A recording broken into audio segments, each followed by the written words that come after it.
Hey guys, from my collaboration stream with the Viper, the famous Age of Empires 2 player, and now Age of Empires 4 as well, here is a discussion that we have going over all of the 8 civilizations and finding out which landmarks are useful and which ones are hot garbage.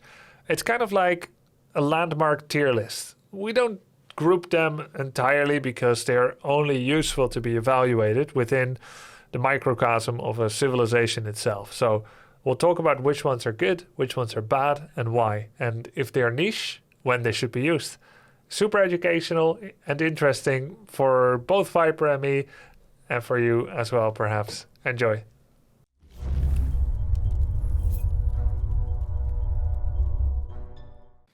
Imperial Long way. Academy, let's look at how many landmarks are not useful. Hmm. English. Abbey of Kings, 1. Never used. Should we just do a quick go through of all the landmarks? Yeah, exactly. So White Tower. Wait, King's where Palace. are you? English, Well, yeah? I'm watching your stream, so I'm Okay. like 2 seconds delay. Yeah. These are fine. Yeah, I think. Which one's actually, better? they are situational. Yes. So you want to choose the strategy. These are good. Keeps and town Yeah. centers are good by themselves. These are keeps and town centers. Depends where you're at in the game. Do you already have extra TC? Do you need defense? These are good. Abbey of Kings, not good by design. It's not a numbers thing. The only way you can fix landmarks like this is by overbalancing them. So Yeah. it legitimately, its design cannot work unless it says heals all friendly units in combat all over the map by 1 every 1.5 seconds. Then suddenly it would be good because it's overtuned. But then it's too good again. Exactly. And That's the issue. that's how these things work if the design doesn't make sense. So you're never going to want to give up 2 archery ranges to get a fallback point of something you need to make in your own base while having no units and not enough factional advantages to compensate for the loss of the 2 ranges. Because English right now, where do you put them on the tier list? Rank 5? It's also a little bit map dependent. I would say they're probably 4th, 5th in that range. Maybe 5th, yeah. Yeah, so let's say they're rank 5. Council Hall is part of that. Once you go Abbey, they're 100% rank 9 behind Delhi. At this point, Council Hall is like their identity in the opening early game. It's Right. like you don't see anything else. So the only way that you could fix this and make 2 meaningful choices, and I think it's very simple, you make the Abbey of Barracks. You've got 2 barracks. You can make men-at-arms, 2 at a time. So you want to make it that it's the same as the Council Hall, just as a barrack? Yeah. Okay. Then you've got... Give that to HRE, man. Yeah, Something true. useful. True. But I mean, that would be a meaningful choice that is going to work both ways. And this does not. Okay. H3, well, actually H4. Berkshire Palace. That's fine. Vanguard I Army. I feel like the English landmarks are a little bit boring. It's like there's too much town center, too much keep in there, in my opinion. But at the same time, it's like they have their place, and I feel like they are decent landmarks. The Vanguard Palace, I think it's a nice one, but I think it's too diverse in one way. Maybe if you could channel it into option A, B, and C, where one has a trebuchet and another doesn't, and then another has something like what. So you if you have like the option between like 3 different groups, for example. Yeah. So let's say that Wingard is not the worst designed one per se, and it is potentially niche, maybe a 3% niche, which is still better than Abbey. But you still go for the Berkshire Palace in 97% of the times. Exactly. So, Chinese? Chinese is unique though in the fact that in the end, you can build all landmarks no matter what. True, and but let's say if you couldn't, I know that's a concession that's not fair, but let's say if you couldn't, would you ever go Academy? No, actually on water maps, probably yes, obviously. But you're never out of water though. I mean, you're never out. You're never out of gold. That's true, but it could help a lot in the early game to get early gold. Marine Lord says Academy is so good. I don't know your sense of humor yet, Marine Lord. Marine Lord is an idiot. Je m'appelle. Okay, I'm just kidding. He's pretty good. I think Imperial Academy is good, but I think it's situational, right? Barbican serves as the early defense you have from playing Chinese. Like because Chinese in theory is a slow civ, right? You don't have the early initiative as all other civs. Yeah. So Barbican has kind of been the thing that keeps you from not taking that early damage. However, there will be now, especially since you can supervise the blacksmith, you can supervise the range. I think Imperial Academy would see more play than before. Okay, I've written it off as useless because I always look at my mill. I see 265 gold without it. Yeah. And then I think, I don't think I need to have more gold in it. The thing as well is the Imperial Academy allows you to upgrade your Imperial Official to carry more. And that's also quite helpful. Yeah, but normally I have Imperial Official supervising 2 to 3 major resources. One is going to supervise the clock tower. That may change a bit. And of course, it's not the most efficient use of it to just supervise the clock tower all the time, even when you're not producing. But no one is that perfect of a player that they always take him off and off. Not depending yet. On the. Give us another week. I don't.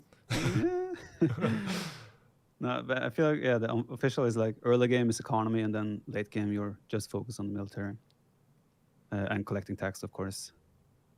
But yeah, I think Imperial Academy still. I would consider it in some cases, even though if I could only choose one. Okay. Imperial Palace, vision, 10-second vision every how many minutes instead of... Never do that if I can only choose. The astronomical clock tower is just too good. Maybe if you could have fire lancers just from the Imperial Palace, not from the Dynasty, then you could have some kind of villager sniping strategy. If siege drops off enough in the meta, you could maybe consider it, but unlikely. I think if you unlock them through stables by building the Imperial Palace, yes. Yeah. I think if you can only build them from the Imperial Palace building itself, then I don't think that would be worth. It's a lot of ifs. Yeah. Great Wall Gatehouse, maybe one of the big undiscovered overpowered strategies, rushing someone with bonus damage. Yeah, that's very, very cheap. After you follow that up with after your tower rush.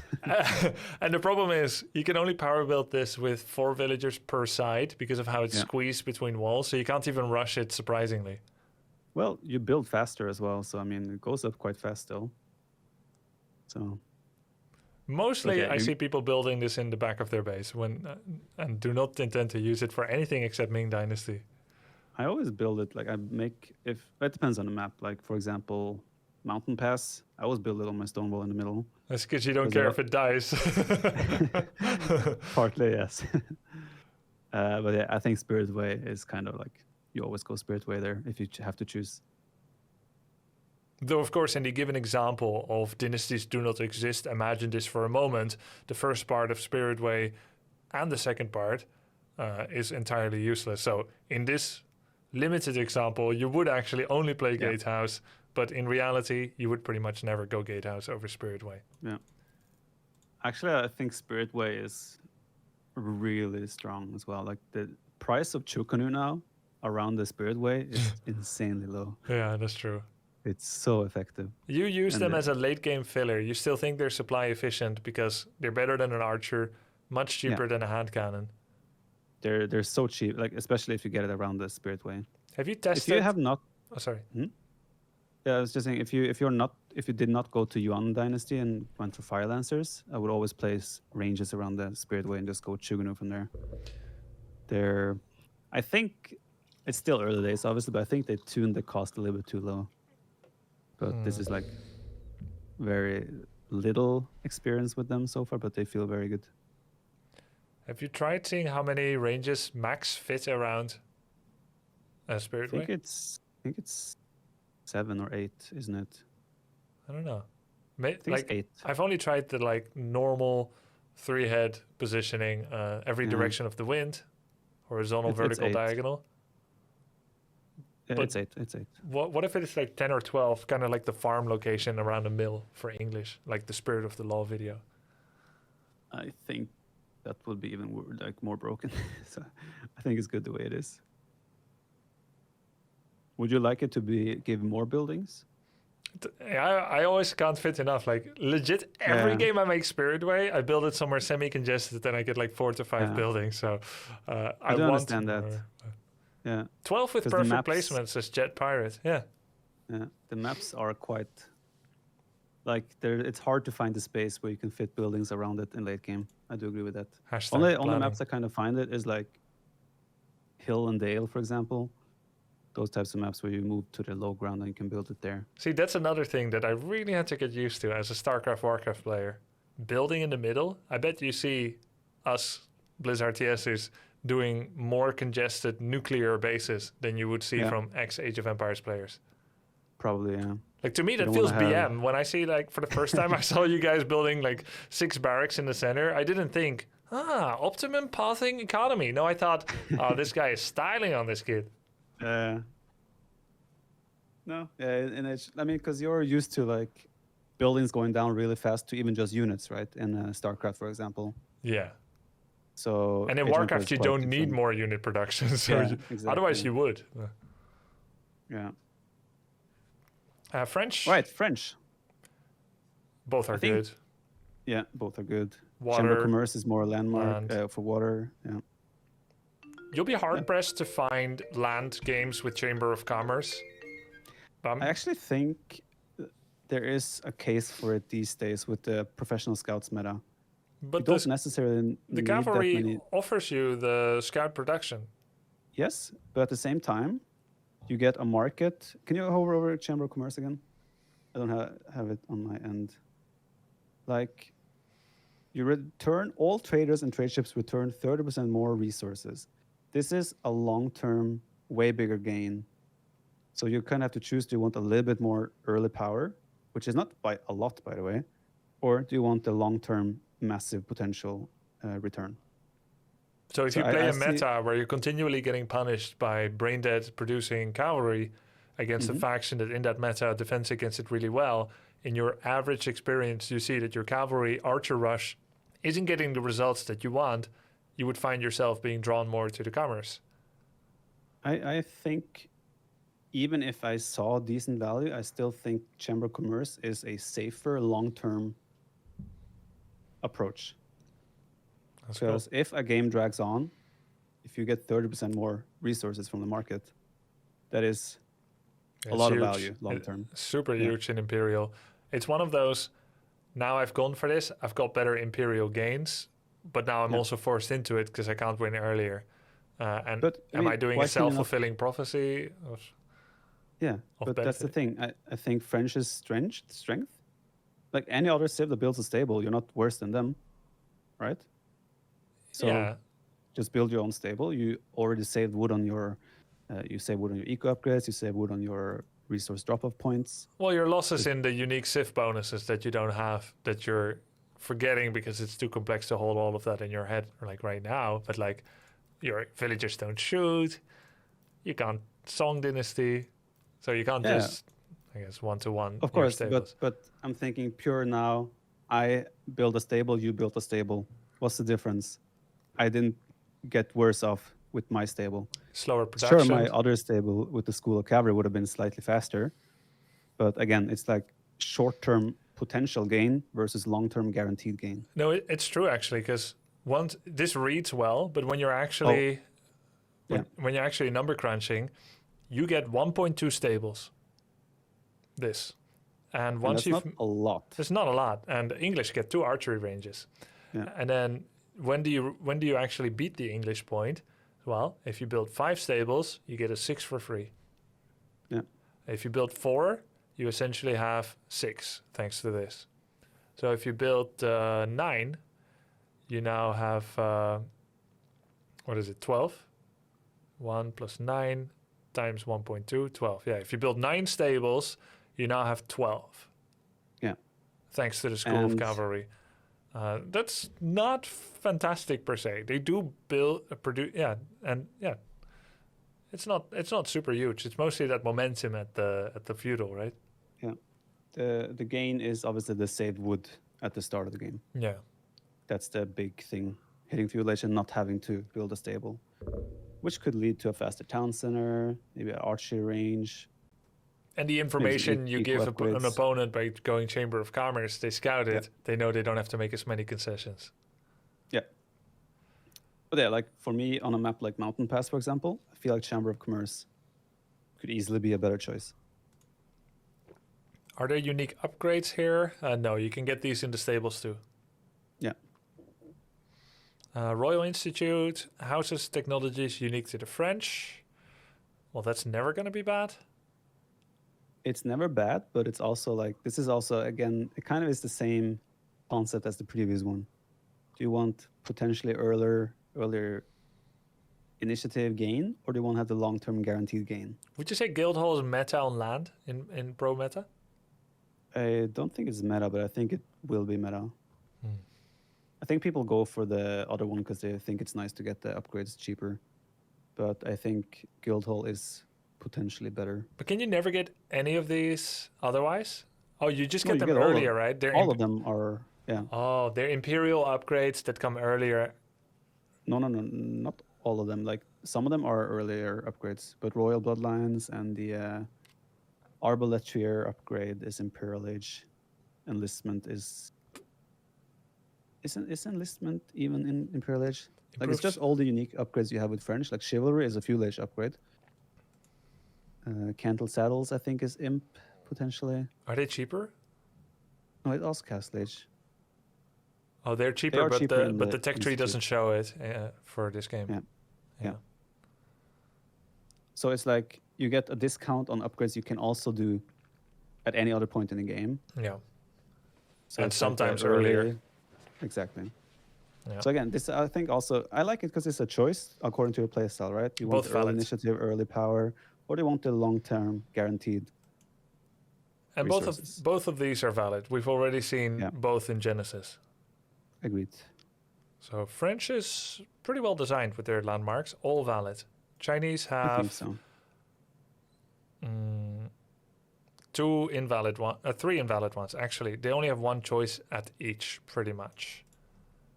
If you have to pick one, then kind of. Yeah. Network is up again. That's nice, but maybe we can finish the landmark Yeah. evaluation. Makes sense. Okay, HRE. Yeah, I think. I mean, if the prelate gets fixed, I could see an argument for Mindvac Palace at some point, because then you can potentially do 2 or 3 prelates and spread them around in your economy. And even if you don't, I mean, you have 20 villagers. When you get to feudal, half of them are blessed. And with Aachen, also not 100% are blessed. You still have the prelate. You get some cheaper upgrades. You save 150 on the blacksmith. Minework actually gets a lot of value, especially in terms of gold, at Imperial and Castle in particular. Because it's still cheaper, which is cool. But the long-term effects of Aachen and the immediate boost seem to be more valuable. I find it hard-pressed to go Minework, but I think if every bug gets fixed, including the prelate, I would definitely try it out for timing attacks. I agree. I think I feel like in this, I'll jump ahead a bit now, but the landmarks here is like, I think the Minework Palace potentially goes well with the 5-for-1 or I don't remember the name. Burgrave. Burgrave Palace, indeed. And I think it's cheaper. I think it's 60% of the price, no? No. You pay full price. Oh, okay. Then I remember wrong. Listen to this. Mongols pay the same price for 2 without any landmarks. Yeah, I know. And HRE, a Castle Age landmark, makes you pay the full price for 5. Sure, it's nice that they all pop out at the same time, but at what point in the game do you bank up the resources to produce 5 at a time? Yeah, true. Well, normally in this stage. It's like Protoss with Warpins, but I'll tell you this. You just made it sound unfavorable, but the Royal Cavalry building gives 1.2, maybe 2-3 stables of worth. This is 5 barracks, bro. It's 5 barracks. can't separate them though. Comes together as a package. But imagine producing 5 Landsknecht immediately when you get to. Yeah, it's only 800 resources. You banked up 500 gold and 300 food, ready to go. You banked up 500 gold before getting your first relic in your Regnitz, which, by the way, you don't have. Sucks. But still, hell of a timing attack. 5 Landsknecht. Yeah, and they are very good. They don't die to few Age Archers. Well, you've seen the video. You've seen the video. Oh, what video? Age of Noob. Words on the street. Landsknecht are just straight up better than Man-at-Arms. Oh, really? Not mocking it. It's a good video. I love it. Oh, okay. I'll have to check it out. It's one of those units fighting against units kind of thing. They're better than some people think, but they're worse than the video showed because Man-at-Arms had 0 unique upgrades. But I like them. They're pretty cool. I think I actually think the Landsknecht is very, very good against villagers. Yeah, true. And that's the only place I've seen them do good. I think you'll be pleasantly surprised if you mix more in. You need to hide them in rams. You need to hide them among Men-at-Arms. You need to do run-bys with 2 Landsknecht on enemy villagers. Yeah, but it's like very specific situations. Sure, you can argue that they have a place in the game because they mix in some AoE damage in an army, for example, or they're good at like run-bys and such. So yeah, I'm fine with that. But they feel very, I think in today's meta in particular, and also the cost, 100 gold, it's extremely expensive when you compare to like a 20 gold for a Man-at-Arm. Agree, but I think if you make them 80 gold, they may become broken, dude. So they still are so fragile, though. So I mean, it's hard, right? Yeah. But imagine, it's already broken, right? Because you can make 5 at a time. Oof. Oh my god! I mean, that's just a critical mass. No one can deal with that, even with archer balls. But seriously, though, have you tried Ram Surprise? I understand that you garrison Landsknecht in the ram. The villagers come to kill the ram. Surprise! Pop out and you kill everything. But in what game do you not get any pressure? You get to build up, to go for a ram and Landsknecht and just surprise them. I think you just make 1 Landsknecht. You send it to the corner of the map. Mm-hmm. He builds a ram by himself. You check back a couple of minutes later. You send a Burgrave Landsknecht reinforce. No, but it's tough. This is the point. I understand what they try to accomplish with the Burgrave thing, but I feel like unless they give some sort of bonus, like maybe a slight discount, 20% discount, or production speed bonus, or like that goes for the Minevak blacksmith as well. I think if they made it produce faster as well, 10-20% faster, it would be sick. Because marching drills takes forever. Yeah.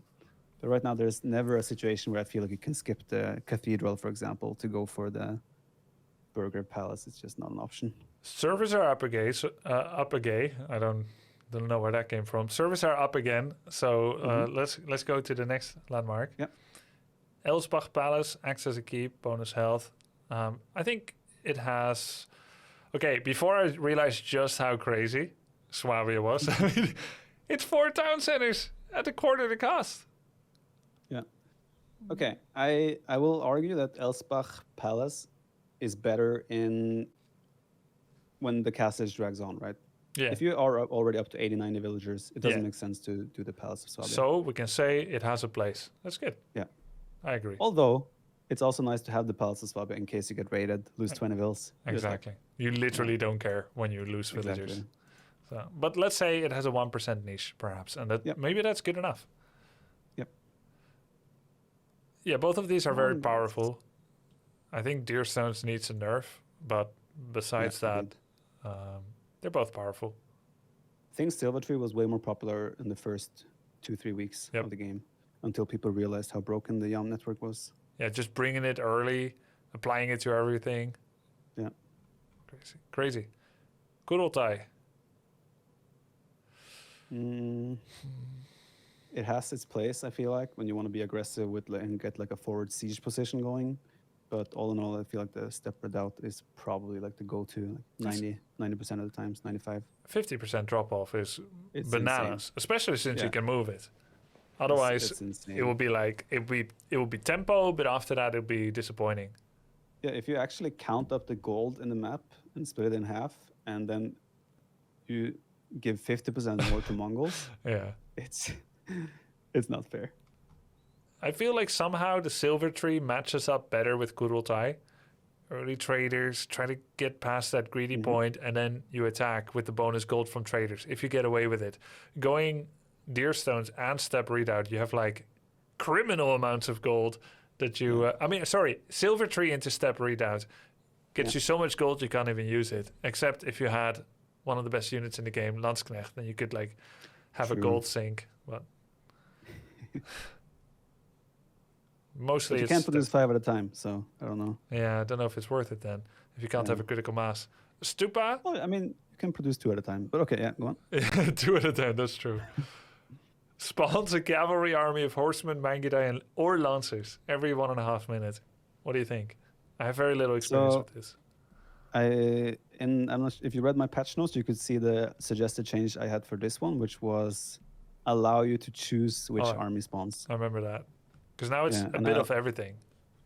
Yeah, now it's random, right? You get 5 horsemen or 5 Mangudai or lancers, pretty much. You don't know. It's a surprise. So it's like you're sitting there every 90 seconds, like getting hyped, and then like, oh, 5 horsemen. Delete. Yeah, wait 90 seconds, and it's like Christmas again. So no, I think the white stupa is like, it's you cannot never go the other one. It's like Spirit Way. Yeah, pretty much. Okay. Or even better, because you get stone to make more cannon emplacements on outposts. And that's important, right? That's your wall equivalent. Yeah. Rus, we saw a bunch of Kremlin at the beginning of the game. Now it's all Golden Gate. Yeah. Agreed. I mean, you could argue the Kremlin could be good if you're going to be pressured by a Mongols or something, but I still think you cannot give up the Golden Gate. It's just too cost effective. I think the flexibility Rus has to delay their second town center decision until the time where they actually want to do it with 2 tickets straight is insane. You can't even scout if they're going to expand or not. Because they spent 200 gold to get the 300 stone, but other factions spend, I believe, 576 gold or something to get 300 stone. I think it's slightly less. It's like 170 at first. Oh, is it that high? Yeah, 170. They have a less high than less favorable rate. And then it gets, I don't know if it ticks up by 2 or more. So it's 516 gold, I guess. Okay. Instead of 200. So Golden Gate's pretty legit. Yeah, it's pretty much the only option at this point. Quick question. It's like to chat. Did Springald get nerfed yet, or did we just have server maintenance? I think it's just maintenance. Sorry to interrupt. No worries. Where were we? No nerf yet, only maintenance. Maybe you wanted to say something more about Golden Gate if you remember. I mean, you get like 1 supply every minute, and then you like get to late game after a while where you haven't used it for a while, and then suddenly you have like 8 supplies, and you can still trade incredibly. Like, you can get so much gold for selling food or wood at that point as well. That's crazy. Maybe it should be like command centers, orbital commands.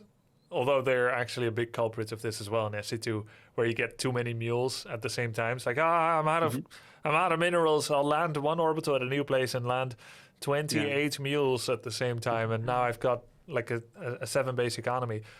I feel like there should be a limit to how much you can stack up via bad macro or delayed decision making. Like maybe there should be like maximum 3 tickets. Yeah, I think that one should also go for the good guild hall of French. There should be a cap for how high the resource can grow, so it becomes a skill to use regularly. Yeah. That's an opinion on it. I just thought of it. Doesn't mean 100% sure. High Trade House can fix your bounty, and you get a bunch of gold, and it gives you food. Yeah. So I like that. It will never be useless. Abbey, never useless. These are both really good. Mm-hmm. So the Abbey leads to this Urus meta that we're currently seeing. Yeah. Relic control, sacred side control, wall, horse archers, 4-minute feudal, 8-minute castle, and then super fast castle. Super fast monks ever. Is it 7:30? 7:30 is the golden right standard? up under 7:30 is like the peak I've seen. That's crazy, dude. That's crazy. And then the monks are so fast. I don't think monks should ride a horse, but at least be a little bit slower, maybe. Yeah, it is a cool, unique bonus. Yeah. Agreed. Spolskaya Tower acts as a keep with all weapon emplacements already in place. There's some inconsistency here as well amongst the different civs in terms of how good their keep landmarks are. I feel like some landmarks that have like they're both essentially a keep, yet Rus gets like all the weapon emplacements. But the English can make a longbowman from it. Yeah, fair enough, fair enough. But yeah, I feel like here as well it's like you never go for anything else than the siege high armory thing. Yeah, you always go high armory, right? Yeah. Oh, I accidentally closed it. Yeah, we can play some 2-on-2 if Viper wants to, after. I'm down. Me too. It's getting a little bit late, but I could probably sneak in like 2 games. Okay, let's finish this up and play 1 or 2. Yeah. Thanks, Viper. Is Tower Victory bugged? Do you know? Yes, doesn't work on men-at-arms. And great. Very funnily, it removes 0.15 attack timer instead of actually doing a percentage thing. So it would actually do more than 15% if units attacked more than once a second. But if they attack less than once a second, it does less than it. And it comes out to about 8 to 11% attack speed increase on archers and spearmen, respectively, which not very good. I think this will be fixed if they fix that bug, first of all. If it's real and it works on men-at-arms, spears, and archers, it could be good, actually. It would probably be very good. And bigger radius. I think simple solution is give all the units that are produced within the influence of the Delhi. Yeah. If they get the boost. Because now you need to rally past it, and it's a tiny area, like 1.5 house size. Exactly. And you have to rally every unit there, and then you have to go there and pick up the unit to bring him into the fray. You could shift-click rally, but it's tedious, yeah. Every time you want to reset the gather point, you have to shift Q again. Sounds horrible. Yep. And Dome of the Faith is the meta now. It works with their unique vibe, so it's good. You don't have a choice. Got to get that speed upgrade for Imperial Age. Yeah, House of Learning's upgrades some of them are a little underwhelming. Honed Blades is very good, 3 damage. That's 15% on men-at-arms. This one is fast enough to, if you get it before Honed Blades, you never have to build houses again, which is cool. There's that healing. There's some usefulness there as well, obviously, but I mean, I go for this one pretty much every time I play. That's more because I'm against stone walls. I don't want to go for that style. I'm glad you confirmed it. When I just watched you before I'd ever spoken to you or heard you, I figured you're already against Stonewall gamer with the way you were playing. Yeah. I mean, if in tournaments, I will Stonewall if I feel like I should, but I don't do this on ladder where I go for the compound and then go for like stone walls with my infantry and such. But having played it, favoring this one initially, you know me, a bit now, I'll say that this is probably also viable with a niche. I can imagine this being quite solid if you have like certain control of the game and then go for like a tower rush with your infantry. Yes. But then again, when do you have control of the game as Delhi? So True. Well, maybe with a 600 stone keep you can. Yeah, fair. Palace of the Sultan is decent. Hisar Academy could maybe be good, also for tempo, but it's bugged right now. I heard that as well. I will say both are viable. They're both not very strong, which makes them both viable. Has anyone done the math, though, on the Hisar Academy? Like if it works as function? Supposedly, you should be able to reach up to 700 food per minute if you have everything researched.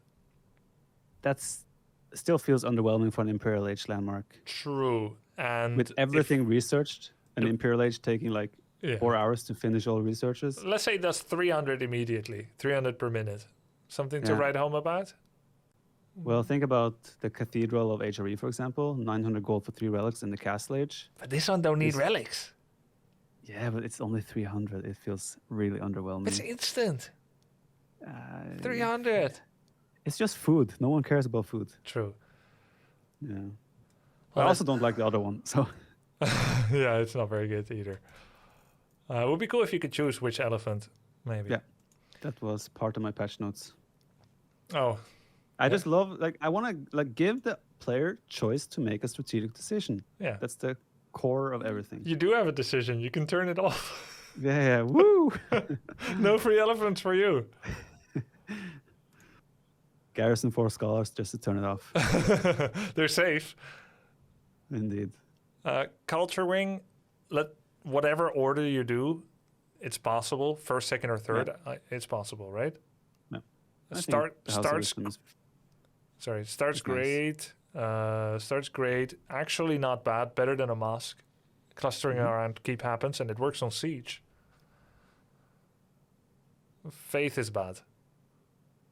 Yeah. Economic wing, obviously good. This is good. I think it's even too good. It's like 50% is just such a big discount. Yeah. You can easily go 4 town centers without feeling the sting of the investment. Yeah. All of these are good.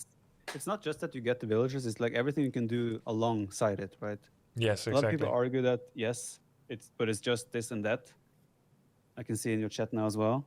It's just equal to... Chat, don't embarrass me. It's just reviewers, it's fine.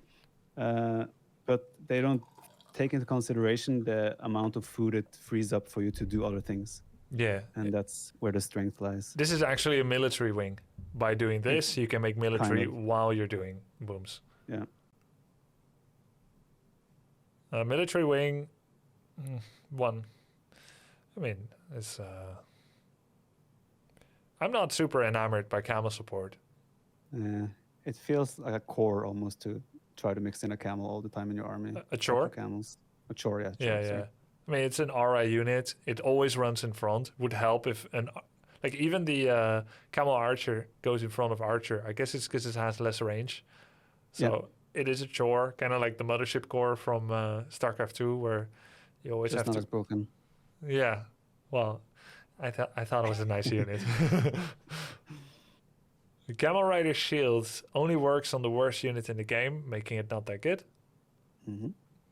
Boot camp, actually really good. Agreed. Very, very good. Trade wing, would you ever feudal trade wing? I think trade wing is a team game wing, honestly. What about like final wing? And I'm not talking about tier 5. I'm talking about going imperial with trade wing. Yeah. You go economy, culture, well. That's usually my path. Economic, culture, and then military. Yeah. But what if you went economy, military, trade? It is an option, obviously. On French bots. I would say it's an option. So, I think I think the House of Wisdom is actually pretty well balanced. Except the order. Yeah, like not every order is valid, but yeah. They're all you never options. want to open trade wing, most likely, unless it's potentially a team game. Yeah. And thus concludes our evaluation of the landmarks. hope people like that. Now let's kill some plebs. Would be fun if we lose though.